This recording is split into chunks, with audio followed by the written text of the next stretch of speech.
The following is a presentation of Playfly Sports Properties and Michigan State Sports Properties.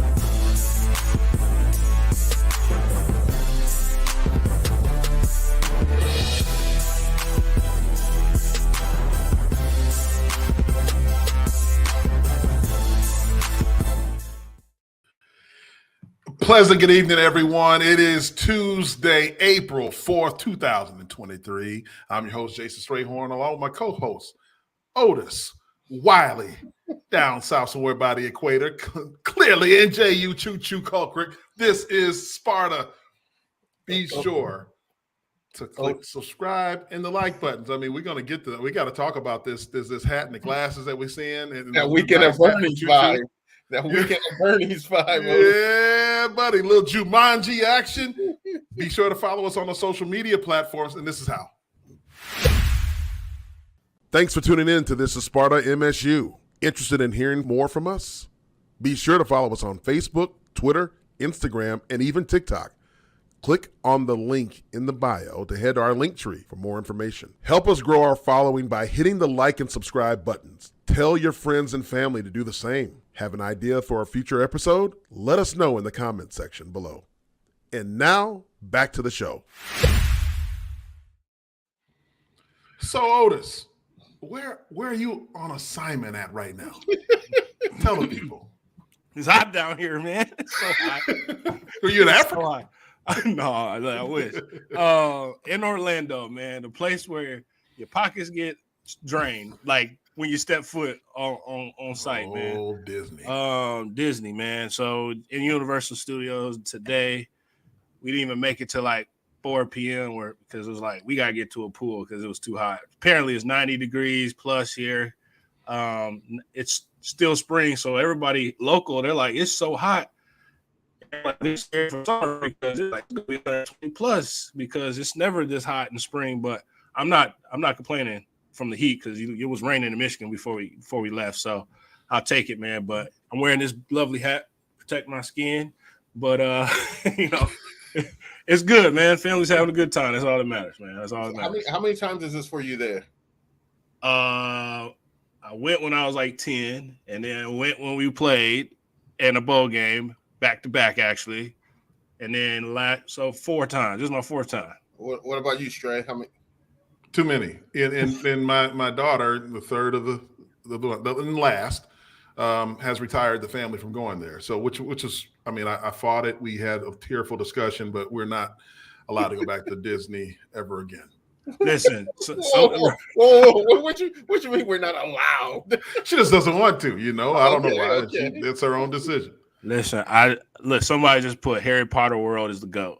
I would never understand that people are coming in on full black robes and it's hot as it is right now. And they are, dressed to the nines and T of Harry Potter World. So yeah. I didn't even make it down that far because I was like, no, not for me. Not for me. I've never even seen a single Harry Potter movie. So, oh man. Yeah, go ahead. I mean, here the people are gonna come. That's not good. That's a group you do not attack. I tell you that. I'm not attacking them. I'm just saying I've never seen it. So don't attack me for not seeing your nerdy movies. I mean, there are Disney folks and then there's not Disney folks. So that Costanza just happens to be in that Disney folk category. And Otis, good luck to you, man, while you're down there. Yeah, in Orlando. Animal Kingdom, that's my spot now. Animal Kingdoms, that's my spot. Oh, that's the part that I'll go to that Avatar ride and then we'll go see some lovely animals and at least you hit that beer garden. Absolutely. All about the tasty beverages, guys. Let's get to talking about what's going on in East Lansing. Yeah. We got a jam-packed show today. We got to go through what has happened since we saw you last on Thursday.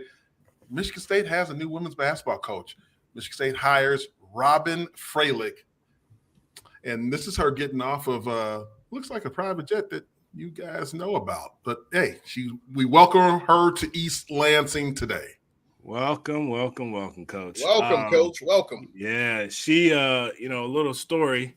When I worked at the NCAA, I had the privilege of doing an activation for On Location, which they do all the hospitality for men's and women's Final Four. And, you do these like chalk talks pregame, and it's in like a high-end hospitality. And she was one of my coaches who stepped up and did a little chalk talk about, the preparation of a Final Four and being a former player and being from where she's from, obviously local Okemos high school. And so she's a coach that gets the DNA and gets the vibe that we're trying to maintain, but also build. And she won everywhere at each level. Ashland University, Bowling Green, and with the resources that she's going to get and support from Michigan State Athletics, I think this is a good young coach that is going to bring that energy back. And to what we talked about, Jehuu, when we were there, when they were going to the Final Four, they were competing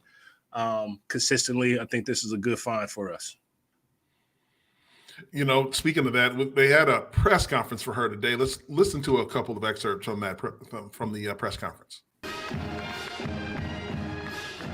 It's an incredible day to return to the state of Michigan and become the head women's basketball coach at Michigan State University. Truly, truly overwhelmed with gratitude for this opportunity. I remember growing up here and playing at halftime of the basketball games, so for this to come full circle is truly amazing. To the Michigan State University women's basketball squad, I am really looking forward to building relationships, chasing excellence, and we will stay in pursuit together day by day. And we will do it together through our 5 core values: being a great teammate, manners matter, which ultimately means operating out of gratitude, trust, toughness, and commitment. I'm thrilled to be the 6th, I can't believe it's 6, that's just amazing, 6th head women's basketball coach in Michigan State University history. I would like to thank Coach Susie Merchant for all the time and energy she has poured into the program, and all of the other coaches who came before, Coach Bale, Coach Marino, Coach Langland, and Coach McCauley, who paved the way for the tradition of the program. East Lansing and the Michigan State University community means so much to me and my family. We've been cheering our hearts out for Sparty for a long time. We will invest deeply into the community and cannot wait to watch the students and community come together to pack the Breslin. We need you in the stands. We will work hard to build on the tradition of MSU women's basketball. The tradition of the program is incredibly motivating. Our expectations of the program will be to continuously stay in pursuit of excellence on and off the court. Thank you so much. We are thrilled, incredibly motivated for the opportunity, and I know I've shared this over and over again, but so grateful. Thank you so much. Nice press conference here. Go ahead. I know last time we talked about we wanted a splash and everything like that in the program, but from watching this introductory press conference, it's always so nice to see someone that comes to Michigan State as a coach so grateful and so happy to be at Michigan State and not use Michigan State as a stepping stone for the next destination. Like Coach D put it, this is the final destination. This is, the destination, not a stepping stone for the next destination. So it was really nice. I don't know if it was like the music playing in the background, the family show, but I was kind of like, man, I'm in. I know. So that was really cool. Does it take you back to when we went through that as players? Like, I remember being there when we got the announcement. I feel like Jay, you were more involved because you were a senior. You were sought out. You were consulted with our AD at the time, and Mark Hollis, and like, who do you want, right? And so these girls went through that. Some of the girls went to that. It's like, what do you want for your program? And we're gonna go out there and get someone who you guys want to play for and continuously level up. But it brings you back to when Coach D did his, right? And we talked about it where he wore that championship ring and This is before, our guest who's going to come on even, step foot on there. But he told what was going to happen. He laid it out. We're sitting there like, all right, we've heard this before, right? But it was one of those things like when he said, you guys are my guys, that kind of just took the pressure off of us. And I feel like that's what she has said to them. Like, I'm not sitting there like Prime saying, hey, pack your bags, get on out of here.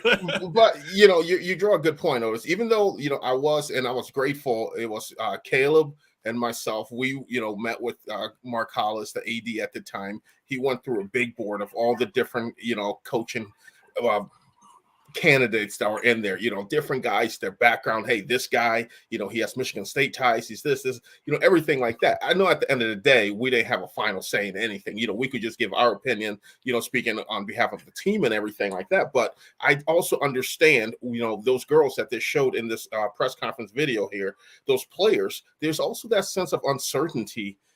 Am I going to fit into her system? Am I going to be able to, or, especially in nowadays with the transfer portal being such a big thing, is she going to come and bring her people in? So that as a player, it's an exciting time, but also a time of uncertainty as well until you find you have that one-on-one meeting. And for you, and it's that one word or one phrase that will, relieve that pressure off your shoulder. And for you, Otis, it was when Coach D said, you guys are my guys, that relieved the pressure off your shoulders. For me, it was waiting to camp. I was a bigger back. I knew he'd come in with a pro style offense. I was like, damn, is my hand going to be in the dirt playing fullback? Or am I going to be, hey, listen, and that's, I had to go in. I had a one-on-one with Coach D. I said, Coach, I've been hearing a bunch of different, is my position going to be moved to fullback? He said, what did you play last year? I said tailback. He's like, what do you want to play? I said tailback. He's like, you're a tailback. And for me, Otis, that's when that weight was released off my shoulder. Right. Hey, you took the initiative and walked in there, right? Right. The one-on-ones. You see the nerves that go into these coaching changes behind the scenes for the athletes. I mean, one thing which is good is that, Robin is a Michigan native. She's born and raised in Okemos. So, it spent most of her time, obviously in Ohio, Davidson and Ashland and Bowling Green and back here. So she's got Midwestern roots. And, she talked about extensively how it was an honor to be the Michigan State women's head basketball coach, because she used to play, games at halftime at Michigan State games. Yeah, and she's and all that too, right? Being a camper, like she knows it. She bleeds green and white, even though she went to Davidson, right? Like, but she's a bucket too, man. I think like she was a bucket. Mm-hmm. So when you go ahead and bring that on there, we have some talent coming back. If they decide to stay completely, we have a solid core group, right? Of student athletes that can hoop. And so with her bringing in that flavor that she had from Bowling Green and Ashland, like I'm excited, especially when we get some of the new blood coming in recruits wise. I'm just excited that you turn the page, because when you're in that whole situation transition wise, it's just like everyone wants to move forward quickly, and I think they did a quick enough job to get the coach in there that everyone needed to get in here. So, yeah, I mean that's outstanding. Only number 6 all time Michigan State history. That's crazy. That's continuity, baby. That's key, baby. Yeah, man, continuity. And so, look, let's move it on to another. Hey, before you move, go ahead, Choo. What's up? Just in our chat, Charles L. said he wanted us to give a birthday shout out, to his cousin Chad, Hot Lats. A diehard Spartan fan. What's up, Hot Lats? Happy birthday. Happy birthday, baby. Are we gonna sing the black version happy birthday or the white version happy birthday? I mean, it's just happy birthday. There's 2 versions, right? I don't think it's racial. I'm not saying racial, but I'm saying there's 2 different versions. All right, let's put JD to the test here. Let's put JD to the test. All right, sing the regular birthday song. Happy birthday. All right. Oh, you'll go to sleep. All right, remix. Remix. Quote unquote black version. Happy birthday to you. Happy birthday to you. Happy birthday. This is facts right there. It is. Right? Hot Lats. Especially when you get there. Happy birthday. Especially when you start saying, "Happy Hey.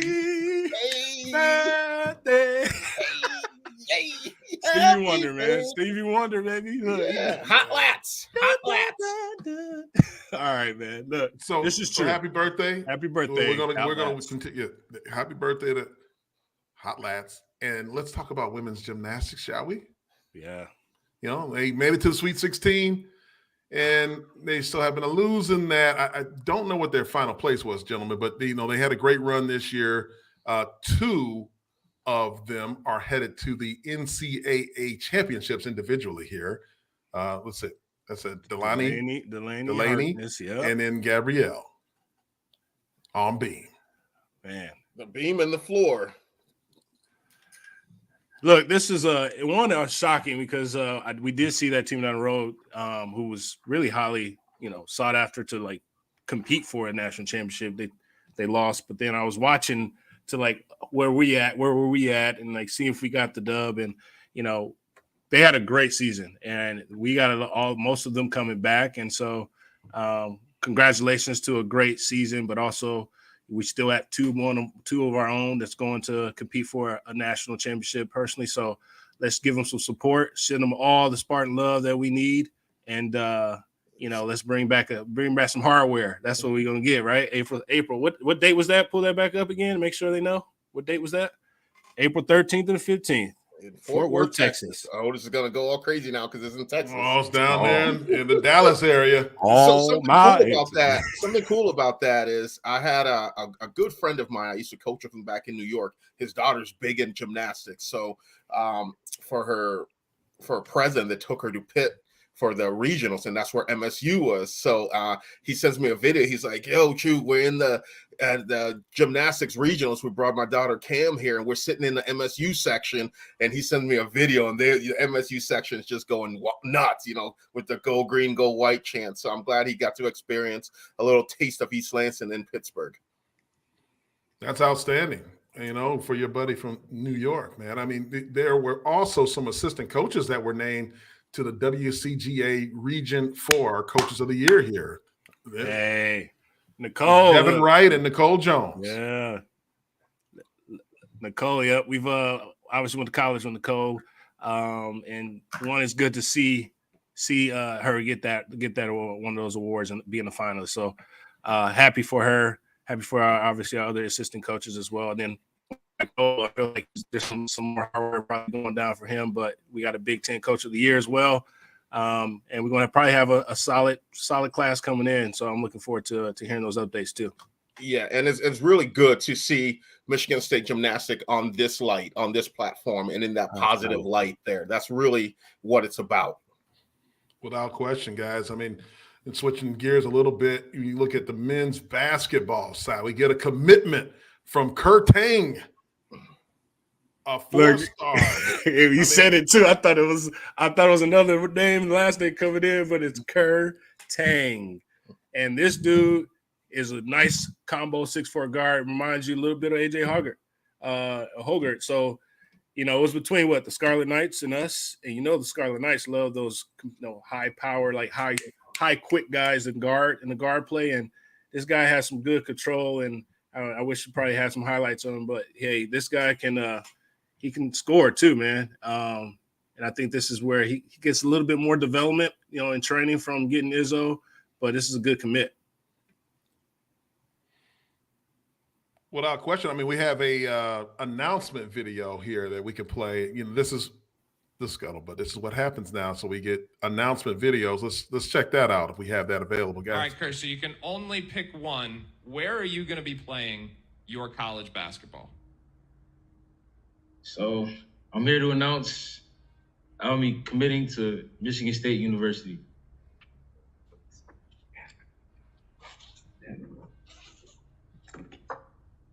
We got to get some cheers in the background there. Come on. Talk to the gangster. Talk to the gangster. Somebody in the back said, "Talk to me, gangster." I was going to say, talk to me, gangster. I know. So, I mean, there was not a lot of drama in that announcement. No hats, but it is what it is. Harriet Dean, yes, hoops. Steve Yeah, Smith's man. been on there Yay, talking about sports. gymnastics and hoop. Hey, man, I mean, look, we also had another guy who's coming in this coming season, right? That Cohen Carr, who wins a slam dunk contest for the McDonald's All-American. Hey, hey, yo, hey, man, hey, you watch him. We showed this one that he moonwalking too on the air too. Sheesh. He did between the legs from right before the free throw line. This is nice though, man. Lefty. Look, if you follow him on social, I haven't seen a jumper at all. It's all high flying, dunking everywhere, and it reminds me of Brandon Dawson, which Brandon Dawson was a high jumper, jumping out the gym, had a little mid range game too. But this kid's gonna be this. I feel like we forgot about him, where our guys, Xavier Booker and Jeremy Fears are getting kind of the limelight a little bit from that class, but this is a massive piece that puts all of them together, where you got four guys. Kind of reminds me of that Miles Bridges and Jeremy and Josh Langford class of Cassius Winston, and who was it? Nick Ward, right? So that four, I feel like this is that four combo got people that is going to take us to that next level, especially what we got coming back. And we already know who we got coming back. So we got some waiting on it, but we know who we got coming back. So this is going to be good. Yeah, man, I'm excited for this, but I will get even more excited once they're on campus. I know I feel like that old guy get off my lawn with that, but I'm really excited. You are, that. And I just feel like if this comes together, and you got it in today's day and age, there is no red shirting anymore.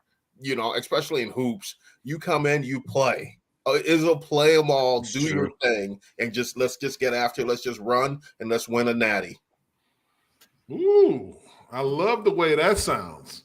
We'll get a little deep in that tournament action. Talking about what today is April 4th. Okay, so 3 days ago, it was Saturday, but the date would have been, well, anyway, so on that day, Saturday, there was a tweet that came out, and this is it. 5-star defensive lineman David Stone is committed to Oklahoma. And who else but our trusty co-host, Jehuu, who was freaking out. Panic. He went straight up. He went straight up like, I could hear him in the text message thread like hey, is this for real? Is this for real? I got. Yes, it was sheer pain. Because I scrolled through and I saw him sitting there. I was like, oh, Lord, what happened now? I was like, let me send this out to make sure. And then after I sent it to you guys, then I went to the comments. I was like, oh, damn, it's April 1st. They got me.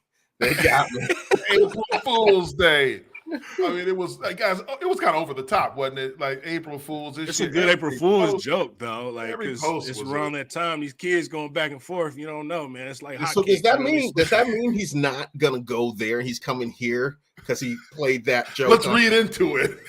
Let's get cryptic. What is that? Man, what was that? There's another one that somebody committed to. It was at Florida State, and they don't even have an offer.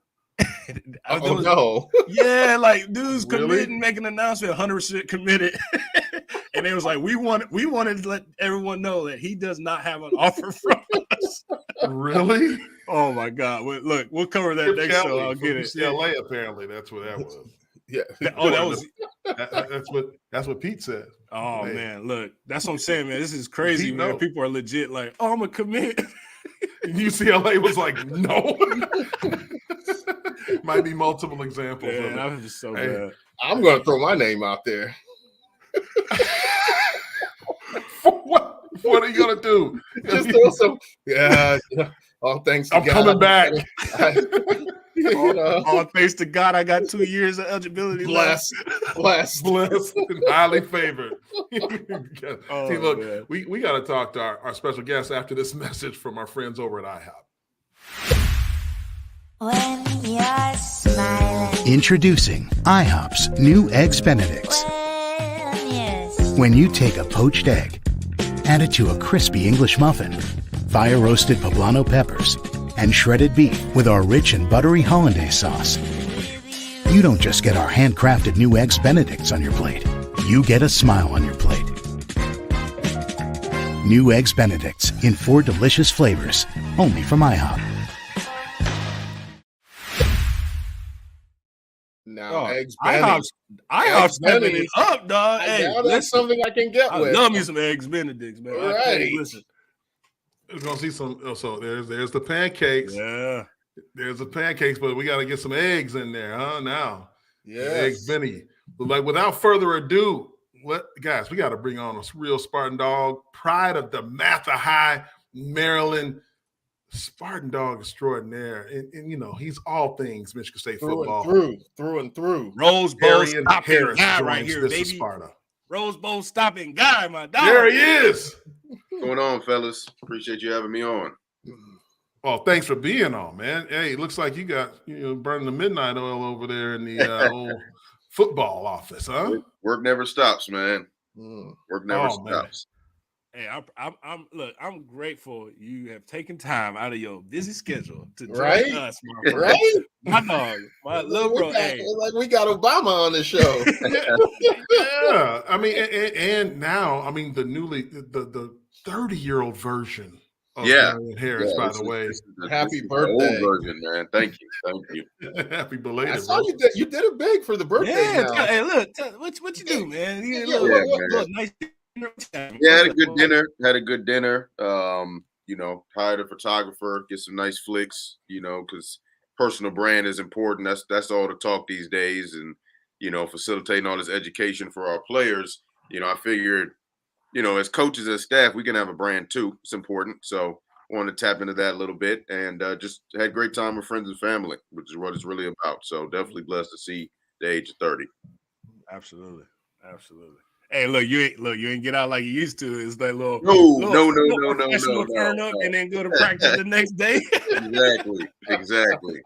Hey, Choo, what'd you say earlier? He still got good joints. He got good joints still. Those joints are still good. Oh, man. Still drinking that good vitamin D milk and everything like that. Enjoying life. And while I got out of bed the other day and I was like hurting for days, and the wife had me out there with a chainsaw trimming limbs and stuff, and enjoy those 30s, bro. For sure, man. Now, so we want to talk to you because you have a unique perspective being in the football office right now, and you played for Coach D'Antonio. Let's just start there. So you coming in as a recruit from Coach D'Antonio and seeing how things are handled today in 2023 under Coach Tuck. What are the differences, in your opinion, for the recruiting styles of that era versus the era today?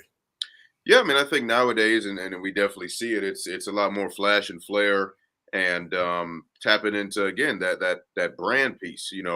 All these young folks have a brand nowadays, which is good. And they want to know, how are you going to help me with monetizing that brand, with growing that brand, with growing my following in a lot of different ways. And because of that, you have to show it during the recruiting process. So we have to show it with the visits. We have to show it with the information that we provide them with. We have to show it with, if they're coming to see a game day, whether it's football, basketball, softball, gymnastics, volleyball, any sport, we have to show that we're a program that truly believes in, developing the holistic student athlete. And I think that, what I tell all recruits and their families is when I was playing, we were starting to talk about the third and fourth piece of being a student athlete, which was relatively new at that time, which is, of course, you got academics and you got the sports piece, but we're starting to talk about that spiritual piece as being very important. And then we're talking about having a social life as actually being important, whereas before, no social life was important. It was just football and school. And now that fifth piece has been kind of integrated into the holistic student athlete, and that's that personal brand piece. So we have to touch all 5 of those sectors of being a student athlete, and we have limited time to do that. Because if a recruit comes on campus, they may not ever come back. So you have to wow them with that first impression. So you talk about that wowing piece there, and I think that's very important. And Coach Tucker, when he came in, he made emphasis on that, and wowing not just the student athletes, but wowing the mothers and the families and everything like that. Let's go do this. You're a stud at DeMatha High School. You come in, and nothing. everyone on this loves Coach D. He's our guy through and through. I'm a Coach D guy and everything like that. But he's not as flashy as Coach Tuck. You come in on your visit, and now you see what goes into the visits now, and a kid coming in now. Like, what's that different? Like when you came in on your visit compared to now. I mean, we went to Spartan Hall of Fame and not even in existence anymore, Right. and sat in the back room, and we felt like we were the president of the United States. That was the extent of the wow factor of our visit. But at the same time, there was benefits to that because we were sold on the people. It was the Jehus, the Otises, the Jasons, like of that time, of that era, the older guys on the team, seeing how they interacted with the younger guys, seeing how they embraced us as recruits. Like that was what it was about. I even ironically, when I was in Birmingham for my birthday dinner, ran into some dude who was at the frat that I went to on my visit. It's crazy. Wow. That was the extent of like, this is why you come to Michigan State. You're going to have a great time, great education, great football. And again, nowadays, and again, this is of course not just Michigan State, it's everywhere, which is why we're doing what we're doing. We have to have big wow factors. We have to bring in, virtual reality folks to show different opportunities, bringing in a lot of different food, going to different places, whether it's a high caliber or, somewhere, again, off site that's a fun place to be in. And of course, the big selling point that we always have is that final evening at Coach Tucker's house where we have a fantastic time. Coach D wasn't having people at his house, recruits at his house, on an official visit. Whereas with us, that's a major part of what we do with Coach Tucker. So you definitely have to have that wow factor. You have to make sure that when you are having an official visit or any visit of that nature, just anytime recruits are on campus, that you're showing something that's going to make them, when they leave, it's going to make them remember the visit. Because a lot of these guys are going to multiple places. Some of these guys are going to multiple places in a week span. So what are you going to do to separate yourself so that they remember where they went, so that they post about it? That's important also. Make sure that they post about it, because a lot of times, like, that's their brain power. That's their archive, is their IG feed. So if you're not giving them content to post with, they're not even going to remember that they were on your campus. Darien, like it's almost a happy medium, right? Like, do you almost feel like when you get a guy on campus that really is just focused on school, football, and maybe like, hey, my brand will get there when once I prove myself? Do you almost love those more than the ones that are coming in like, yo, I'm already a brand, what you gonna do? Like, like, what do you prefer fully, knowing what you come from? You love them all, okay. To be honest. And that's not be giving the answer. I truly do. And what I tell any recruit and their family on campus is my job specifically is to be of service to you as a student athlete and to your family, and to build the future that you want for yourself. It's not the future that I think that you should want, or we're not trying to create your future. Our branding, education program is called Define You for a reason. We're not trying to redefine who you are. We don't need to change who you are. We're just trying to help you better amplify who you are. So if you come through the door and you're like, man, I want 15 to 20 NIL deals. I want to work on my brand so that companies reach out to me, or I feel comfortable reaching out to companies, and I want this many followers, and I want a blue check, and I want to do a podcast, and I want to be a TikToker. Man, that's great. Now obviously you have to still, of course, do well in school. Graduation's first. We expect a certain level on the field, or else we wouldn't be recruiting you. But if the other stuff appeals to you, well, let's rock and roll. Let's get it done. Just the same as, hey, I'm interested in graduating in 3 years and then doing my master's and my fourth and leaving with 2 degrees. Fantastic. Let's set you up to do that. Hey, I'm interested in coming in, playing early, leaving early, going to the National Football League to help feed my family. All right, let's set you on a path to do that. So every student athlete is going to be different in what they deem important. I wouldn't be, honest in my job if I was to say, hey, you got to follow this path or you got to follow that path. I think that's the beauty of, collegiate sports now, is you can carve your own path. And whatever you're passionate about, we have enough resources, tools, support, network, and people to kind of make that come to fruition. Yeah. So on that, like, so for the This is Sparta MSU family, number one, what is your job title now, like the current role that you're in, and then what does a day look like for you in and out of season? Yeah, so title director of player relations and program advancement, and it's a fancy way of saying I handle all of our off-field programming. So an out-of-season day is actually more busy than an in-season day, and it's just going to be the multiple touch points that I have both in our building and our facility with our ops team, our creative team, our recruiting team, and then also usually a lot of touch points in administration with our fan engagement marketing team, football administration as well, and just making sure that everybody's on the same page and that we're getting done what we need to get done. So, internally, of course, for myself, it's the player development piece. It's the branding piece, as we talked about, alumni engagement, community service, all of those things.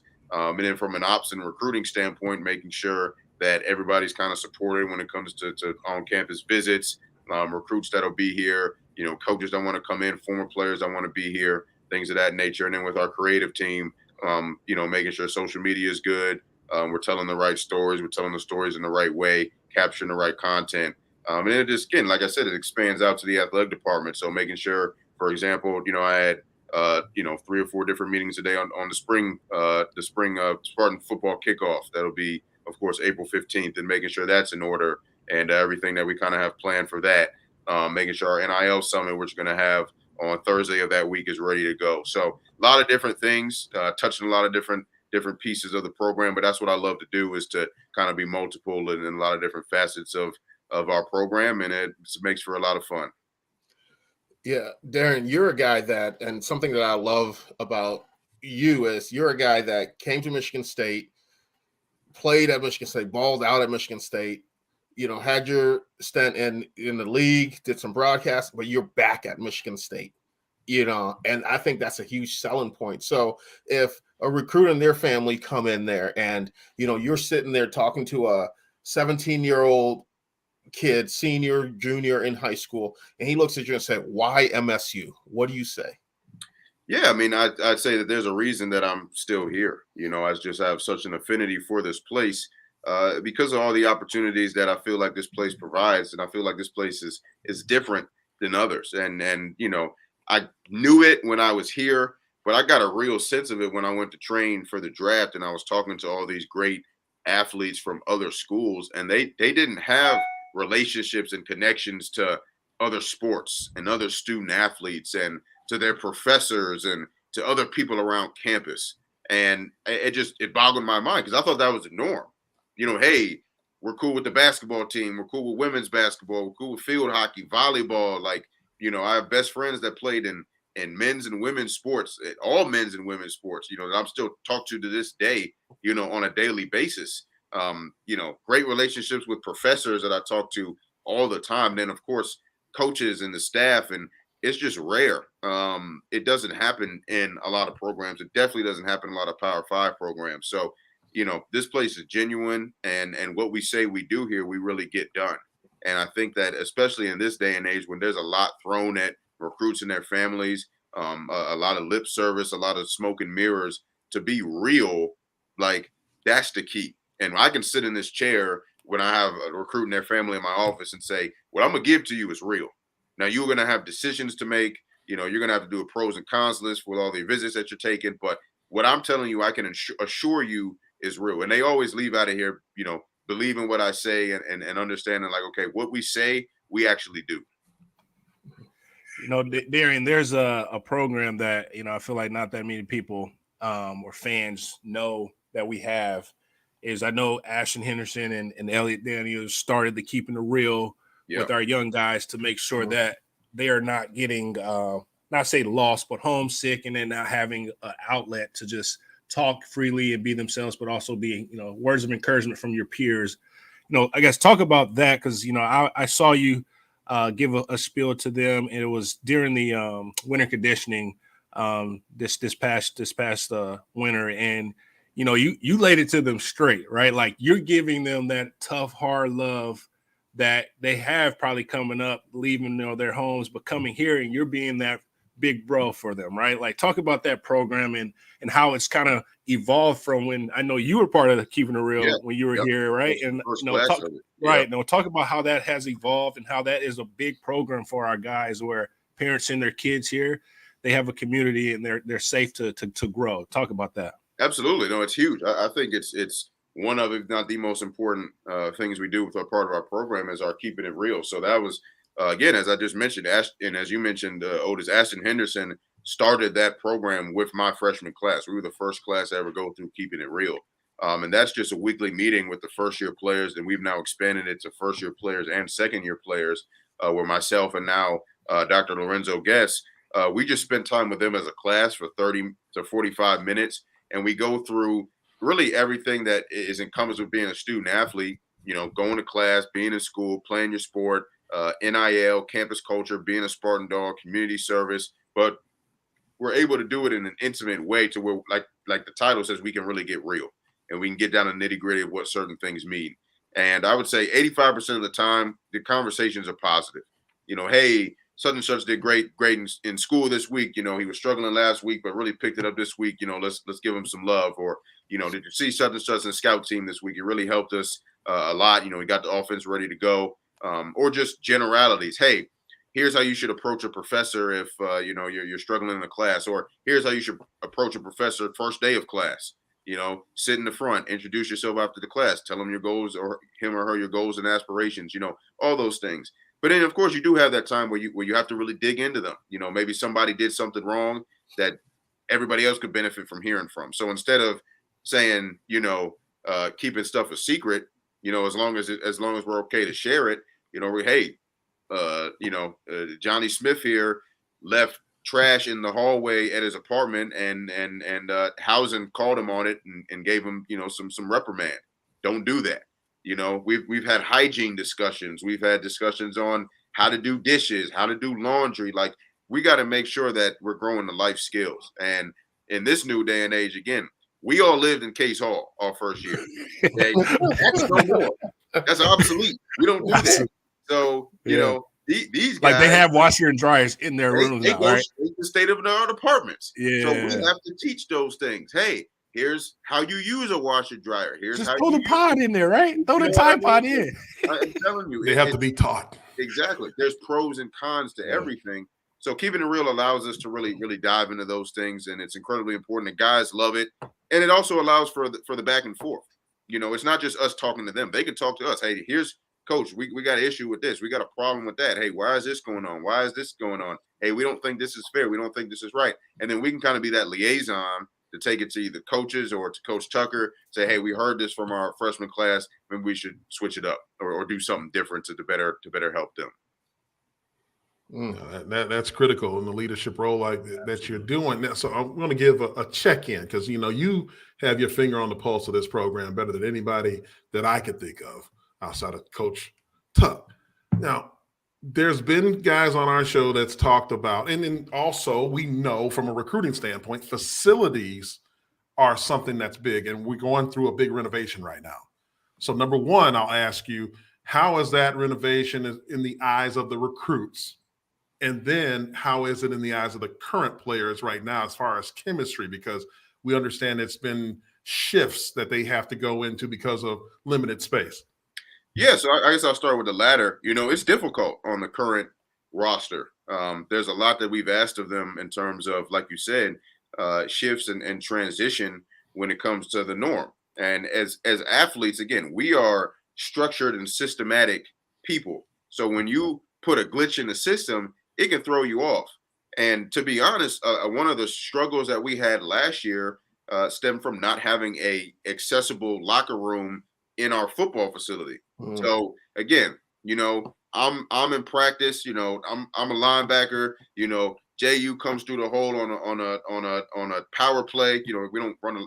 Nobody runs a lot of power anymore. Back in the day, no more draw. Much better for the health. Much better for the health. You know what I'm saying? Like long term. Basically, can snap the ball and get a seal, and the guard can pull, and Jehuu come right behind him, and I go fill the hole, and there's a collision, and we get into it or whatever. I got to see you in the locker room after. Right. So we got to handle our disagreement somehow, some way. these guys don't have an opportunity to do that because there's so much transition. There's so much coming and going. They have to leave from the facility. They have to go over to the north end zone to change. There's class they got to get to. They got to eat. There's a lot of different things. They got to get treatment, and it's difficult, So we've tried to create better systems for that. Our off season has been a complete focus on building team chemistry by having a bunch of team functions. So if you've seen on social media, from the day we got back on campus in January when we had that big dodgeball tournament over at the Breslin, which was phenomenal, like we have tried to preach and push team events because of that. So they are now in a much better place than they were at when the construction started last year and we got moved out of the locker room. For the recruits, though, it's fantastic because it's going to be done by the time they get here. So we're not we're not selling a dream. We're saying, hey, no, when you get here, this is done. Like, 24 recruits, when you get here, you're moving straight into this. Like, it's not like you're moving into a construction project. We're going to be ready to rock and roll. So that's huge for us. And the facility, I'm sure everybody's seen the videos. It looks amazing. It's going to be fantastic for us. And, I know we can't wait to get in there. Our younger guys on our current team will get a chance to experience it, similar to when they renovated the locker room going into my senior year. At least got to experience it some. And for the older guys who may not get to experience it, they can understand, and they do understand that, hey, you all paved the way for this to be possible. Every new group or younger group is going to get more. It's the same thing in the NFL. This year's draft class is going to get paid more than last year's draft class. So the sooner our guys actually understand like that overall, overarching part of society, the better. Listen, they was just selling that stadium tower that we had when I was coming up. Right. Yeah, I was like, what's that gonna do for me? No stadium tower. Darien, you come in from a standpoint similar to all of us on here. You knew when you came in your freshman class, if you came in with 20 people in your freshman class, you knew you were going to finish with like 17, 16 of them. You knew that it was, sophomore year is going to be you guys, junior year, you guys, senior year, you guys. Now, it's not like that with the transfer portal and everything like that.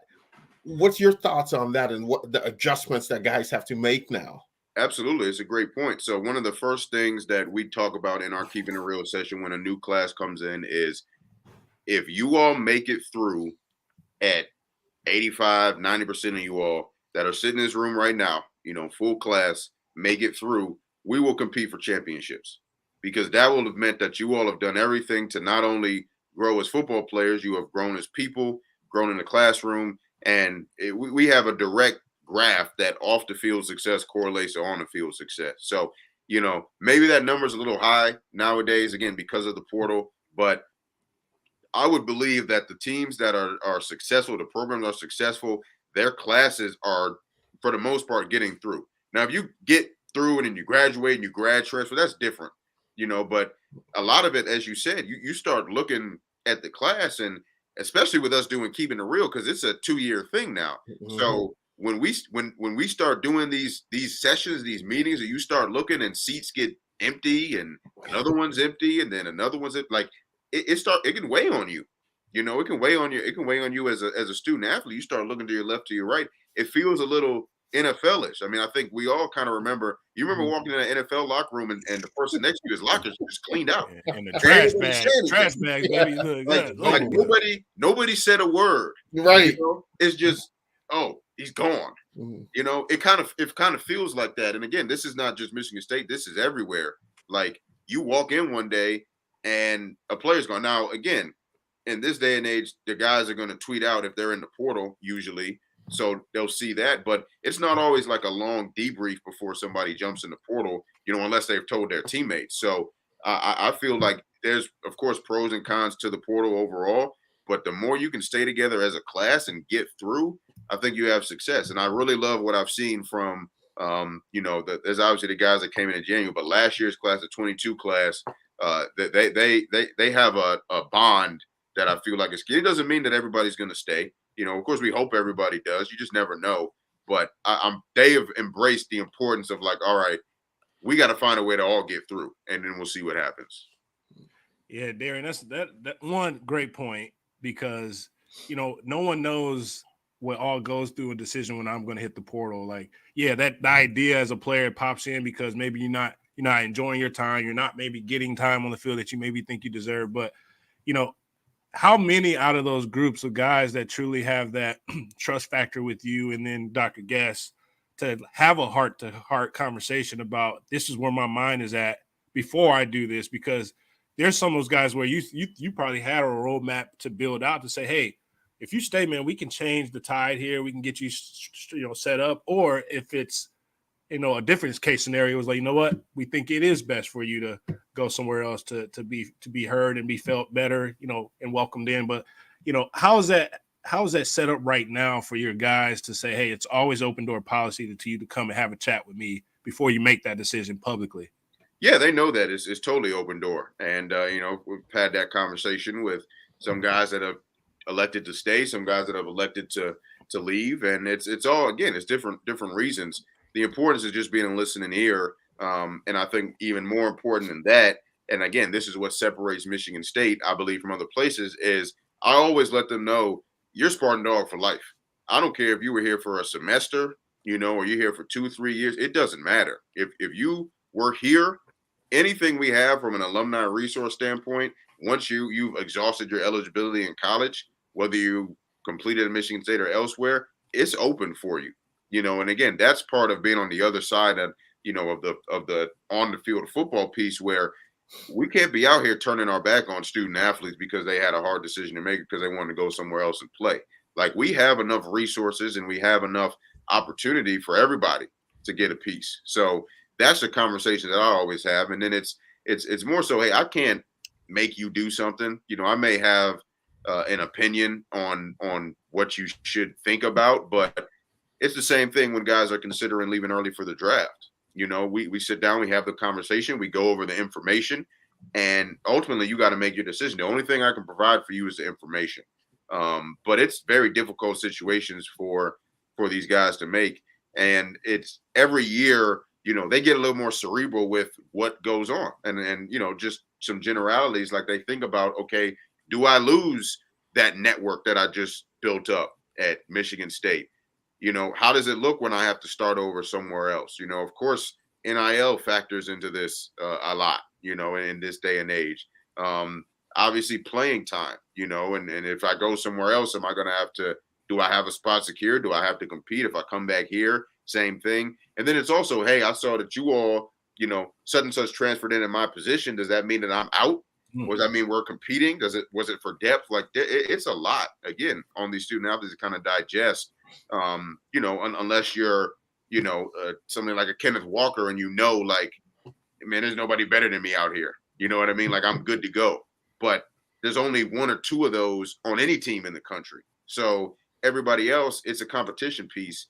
And we know that you have to compete nonstop, and you may not play for 2-3 years. And then once you get in there, you could shine. But in this day and age, it's about how early can I get on that field? And if there's maybe another opportunity for me to get on the field earlier elsewhere, based on all the decisions and opportunities out there, I may take that opportunity. I think that was an important piece that you just talked about there. Like, even if you're here for a semester, you said that you're a Spartan Dawg for life, and that's a real thing. And that goes into the former players that aren't even on this particular roster, that go back in history, that precede you, that you, as president of the MSU Football Players Association, reach out and do a phenomenal job of. But, you brought up the word, the acronym that everybody wants to know about. NIL, name, image, and likeness. How are we doing? Are we competitive? Absolutely. We're extremely competitive, and for a lot of different reasons. I think that the main reason is that,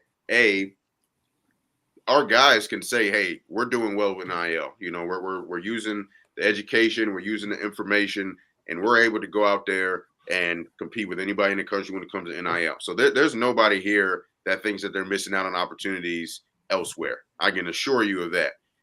Where we take it another step further is our education. And NIL to me is synonymous with education. That's why I love NIL. We can now educate student athletes on so much more, again, than just having a lot of followers. And it's even more than making a lot of money. Even though I want all student athletes to make as much as they can, it's beyond that. It's like, how can I make this sustainable? How can I make this last? Like, how can I grow this? How can I create more opportunities out of the opportunities I already have?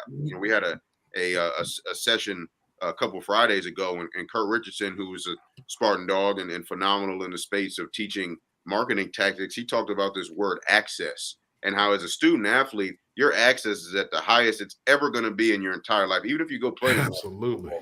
So how are you taking advantage of the access that you have to all these people? There's billionaires on the sideline every game. How are you taking advantage of being in the light? Like, if I take my guys somewhere, wherever I take them, those people don't want to talk to me. I'm a former guy. I'm a has-been. They want to talk to my current guys, whether the current guys that I take have ever stepped foot on the field or not, because they're currently in it. That's what they want to talk to. It doesn't matter that, I've won 2 Big Ten titles or Rose Bowls or whatever. I'm not currently playing. So when they see that, it really puts into perspective, because they're like, oh, like, it really does go, when you're done. Instead, all 4 of us on this right now, like, we have to reach out to people to make things happen. Like, these student athletes, people are reaching out to them. People want to see and talk to them. So when we start to build on that, plus the NIL opportunities and the partnerships and building the brand and the deals and all of that, I mean, you can see we have national deals out here. We have deals that nobody else in the country has been able to create with our positions, current players. There's people that, obviously affiliated with this show that have done deals with our players. Like, it's we got more coming for you. You know what I mean? Like where else in the country is a national breakfast spot doing a deal with players? I know IHOP is the biggest national breakfast spot in the country. And they're doing deals with anybody else? I haven't seen it. So in terms of NIL, we can compete with anybody. We do compete with anybody. That's never come up as an issue of like, oh, we're lacking in that space. So Darien, I know Otis and Jason, if you ask them this question, when I was playing, they would say I could do an NIL deal with it will be Rick's. Yeah. I have no idea why we say that. Why would we think that? Back in if NIL was in play when you played, like, what would be like your dream NIL deal? Oh man. Local. It's funny because I heard this Harry Potter banter going on, and like, I'm a hey, look, I know you are. That's like, it kind of hurt my heart that you've never seen Harry Potter. Like, we'll have to, that may be a separate conversation that we'll have. But for me, it would be I would have tried to do something with like a Marvel. With a Marvel, whether it was DC comic type or DC just comics, but I would have wanted to do it in a way that was charitable. So, if it was taking underprivileged kids to the movies every time a new Marvel movie came out or something like that, the other deals are, they would come and you do your signings and your autographs, and you may sign an apparel deal or market some brands and stuff. But again, like, that's what I'm trying to teach my guys. There's so much opportunity to give back. With NIL, the money's going to be there. Absolutely. How can we give back? How can we make a difference? So that definitely is where my mind would have went with that. Darien, I think, though, Choo, he's trying to find out what your favorite watering hole restaurant locally in the East Lansing area. What was it? Y'all were like the Dublin and like. No, we were Rick's Crew. No, we were Rick's Crew. Okay. We were at the tail end of Rick's. Yeah. Tail end. It ain't dead yet. Yep. So, Darien, let's go back. Let's go back to your playing, because like, if you want to talk about a career, like, I had my career at Michigan State. For what it was great. We went to 2 bowl games. Yay. Stray, beat Ohio State when number 1. Otis was at the tail end there when the getting was starting to get good. We beat Michigan at Michigan, you were in the thick of it. Oh man, you were in the thick of it. Like, he was in the best Narduzzi. Yes. Man, yes. Bro. Like, he called me yesterday, ironically. He called you ironically? Man. He was spitting He's to the trying to phone, recruit you. man called me. It was like a 2 minute and 30 seconds. He was like, yeah, you better have his number saved. I said, it's a 412 area code, man. Who is this? Yeah, it's Coach Narduzzi. I heard you taking credit for the Rose Bowl stopping. You ain't giving nobody else any credit. And when you get back to work now, if you need anything else, you just call me. All right, bye. I'm like, I haven't talked to you since the Peach Bowl. Like, I ain't even having. I mean, Pat, he did. He's the man. He's truly the reason, like, I'm in this seat now, because he did more for my career than any other coach. And it didn't have anything to do with X's and O's. It was total mindset. Like, he changed my mindset on how I viewed myself and how I attacked the process of work, because he was so hard on me and he expected so much. And at the time where, and again, everybody goes through this when they're young, at the time where he saw me as a better player than I think I saw myself as, you know, after my junior year, like I had a switch flipped, and then he went off to be a head coach. And so he actually missed what came to fruition, which was my senior year, which was by far my best year. But I've kept that mindset in everything I do. So, you know, that's why it warmed my heart for him to just randomly call me yesterday. Cause I mean, he doesn't even know the impact that he's had on just my entire life, honestly. And again, it's not the coaching up the linebacker. It was coaching up the man on just how do you go out and like attack a day? How do you be, you know, urgent, you know, sense of urgency and purpose and all of those things. Now he did it in his Coach Dew's way, you know, but I love that. You know what I mean? Like, like everyone knows what Coach Dew's way is. Even as an offensive guy, I was a big Coach Dewsy guy. Yeah.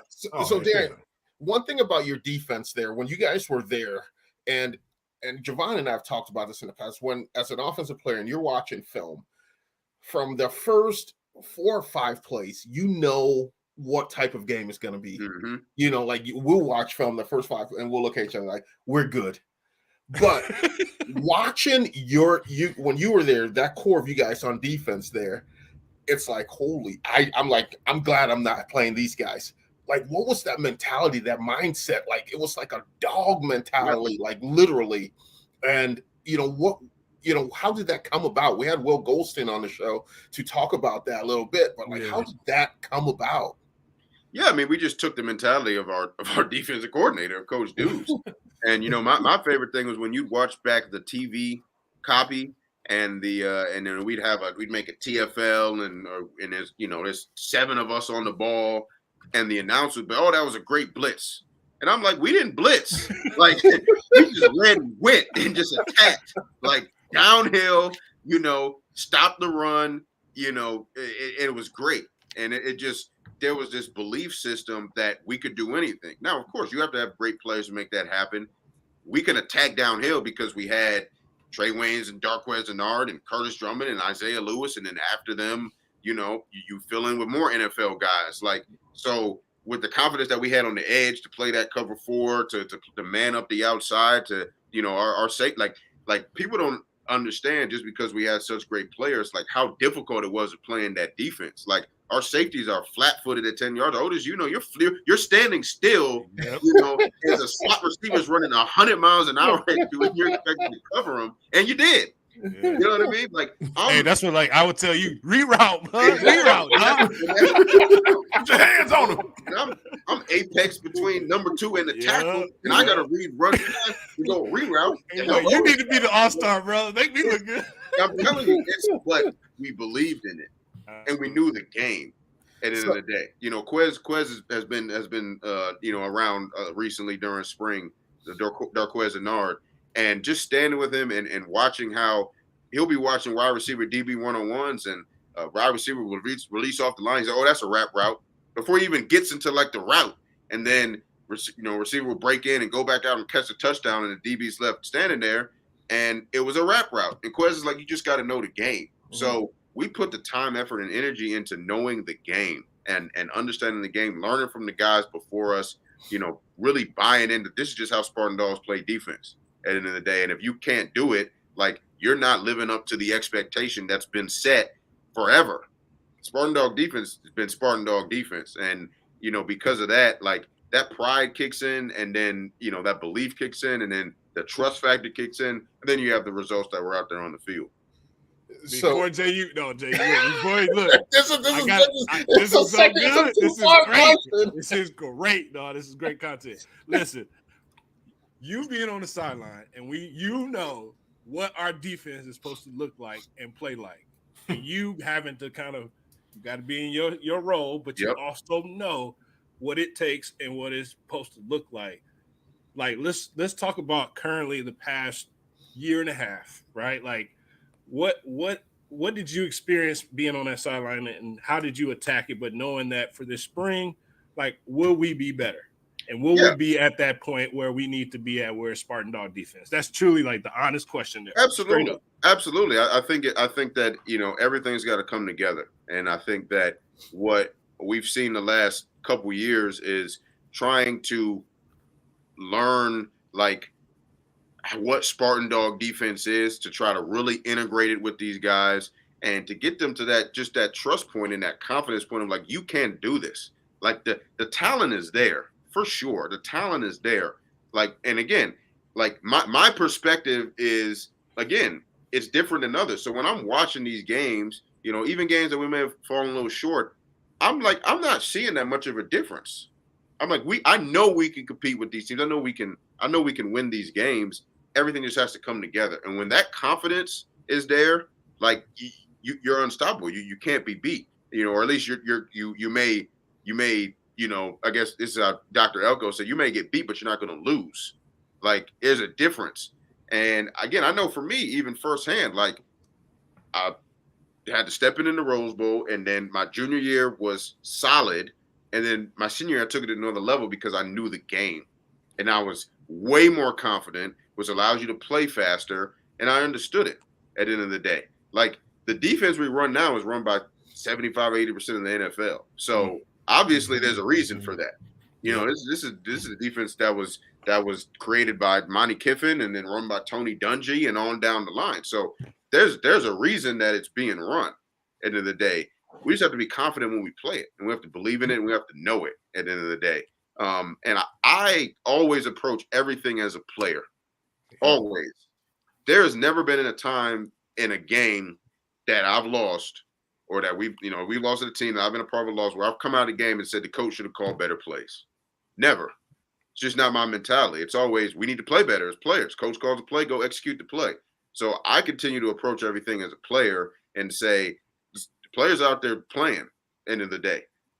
You got to go out there and make the plays. But it comes from confidence, it comes from knowing the game. And I've loved what I've seen this spring. There's been accountability.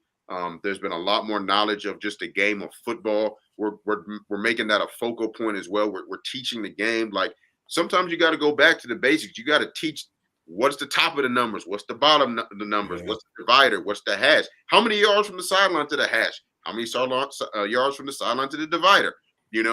It's like stuff that we may think is basic information. It may not be basic to everybody. And so you have to go back and teach, and especially with the portal as well. You don't know what everybody's been taught other places. So you really got to go back to like square one and say, okay, this is a football, which makes it sound crazy. It's like, this is a football. I think that's what John Wooden used to do. I think was famous. He would start every season with, you put your socks on. Exactly. You got to start at square one. And we, I think, have done a really good job of doing that. So I'm excited to see the progression. Yeah. I think we need a Darien Harris segment, and we have these fireside chats, bro. I got two questions. Of course. No, he's got six. Go. No. The thing of the question. I got two questions. One, how did from the Rose Bowl year, the Rich Homie Quan thing, how did that come about and everything? And then to have him on the sidelines at the Rose Bowl. I believe that was a Curtis Daniel special there. Spartan Dawg Curtis Daniel hooked that up, owner and Big Freddie, founder of Patchwork Recording Studios. I believe he hooked that up with Coach D. We were already playing the song. It kind of became the song of the season type of way. And to get him there for the Rose Bowl, I mean, that made it special. For us, and again, for all of us on the call, hip hop culture and Black culture, it impacts everything.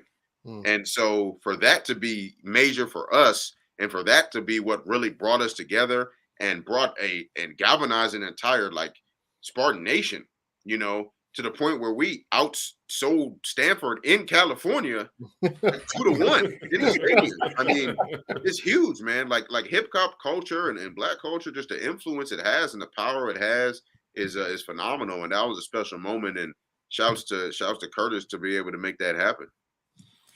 Yeah, the Nene kind of cook.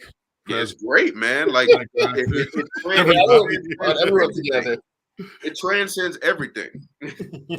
Well, wasn't that also the yes? Yeah, Travis.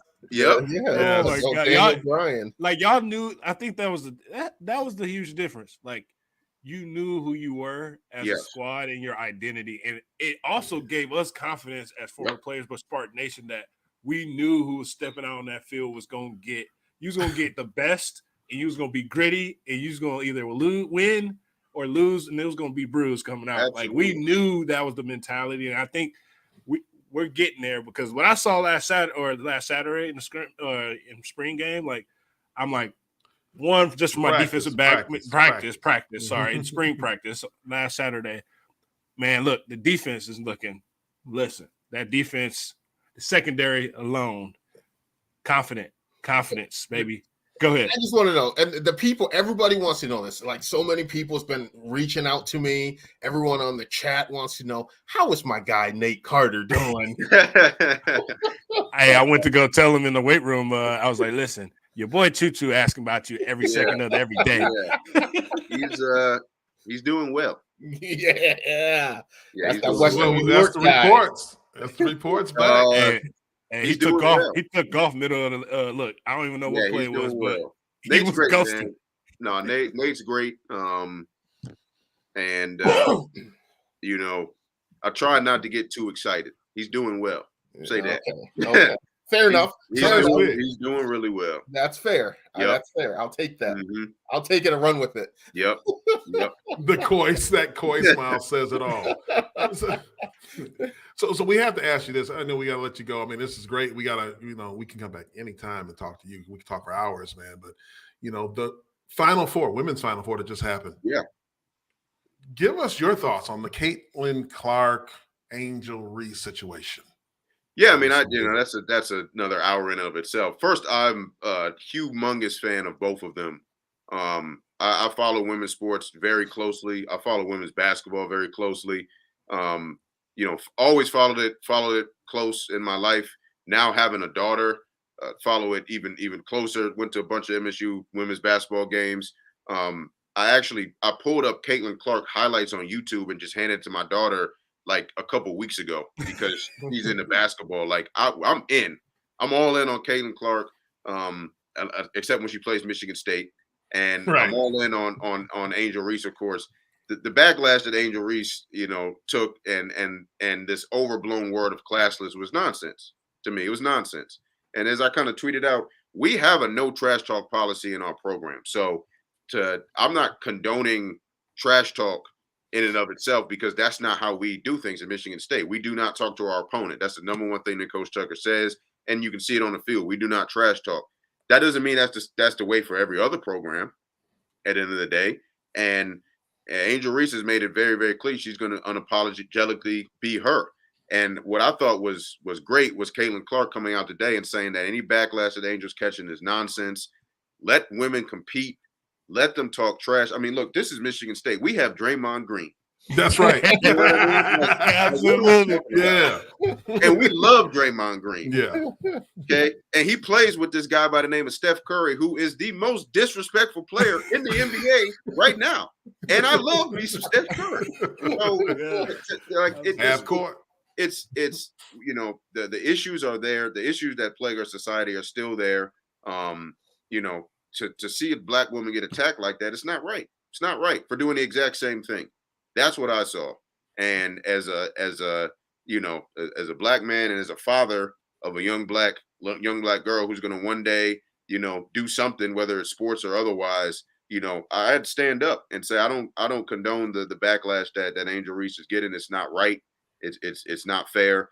But it's only going to what she was able to do is only going to continue to benefit her in terms of winning that championship. She already had the most NIL deals in the country, men's and women's basketball. She's going to continue to grow that brand. She's going to be just fine from that standpoint. What I don't like is this now becomes a you got to pick a side thing, because the black folks in the country are going to side with Angel Reese, and it's like you think, at least on the surface level, that everybody else is going to side with Caitlin Clark.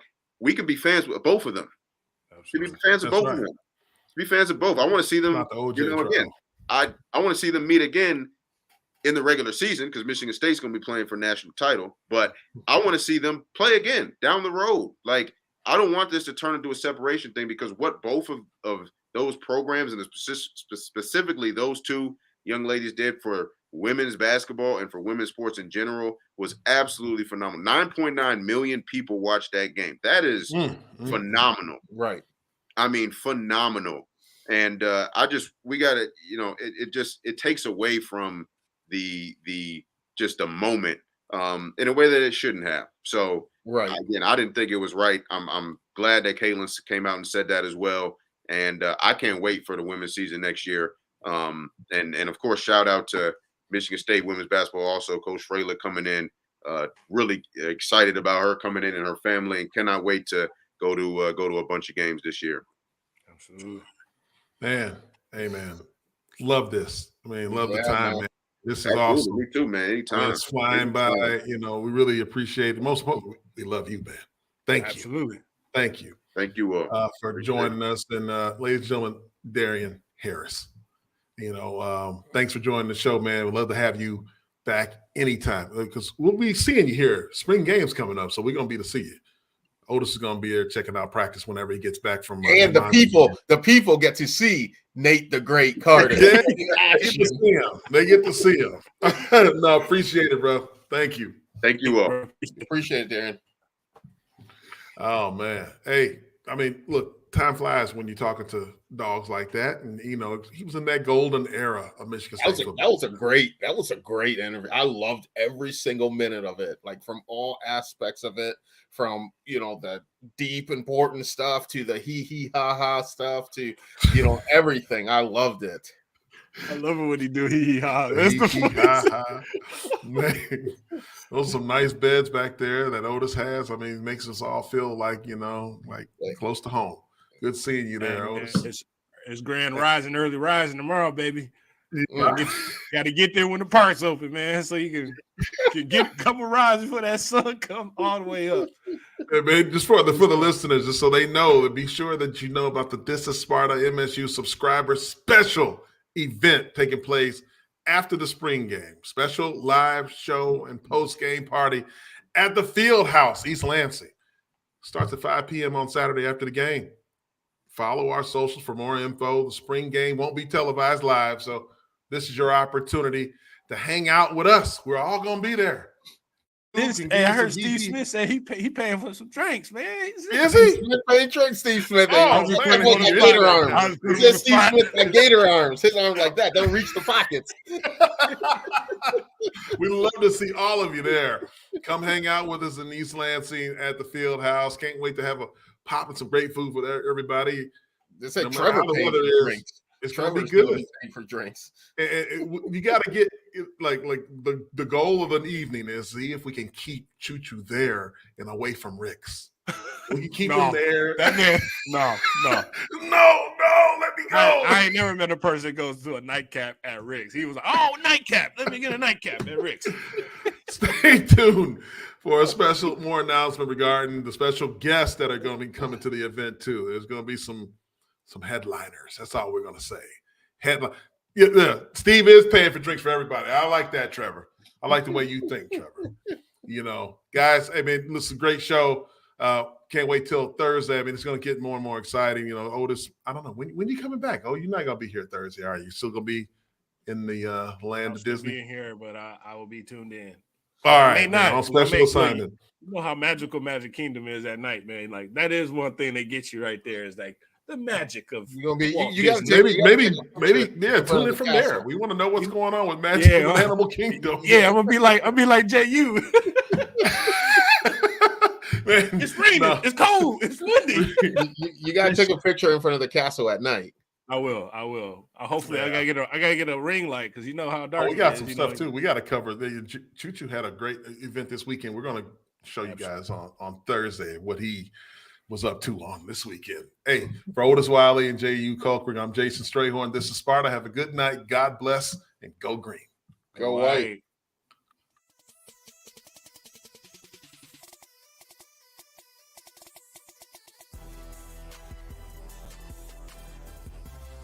This is Sparta MSU as a combined presentation of Playfly Sports Properties and Michigan State Sports Properties. The show is produced by Pete Menez with additional support from Tony Costella. Operations and social media support is provided by Alicia Strayhorn with support from Cecily Max Brown. On-location technical support is provided by Good Fruit Video. Be sure to follow our hosts Jason Strayhorn, Jehuu Caulcrick, and Otis Wiley on social media. To stay up to date with all the latest, this is Sparta News. Please like and subscribe by visiting our link tree and tell a friend to do the same. Thank you for your support, and as always, go green.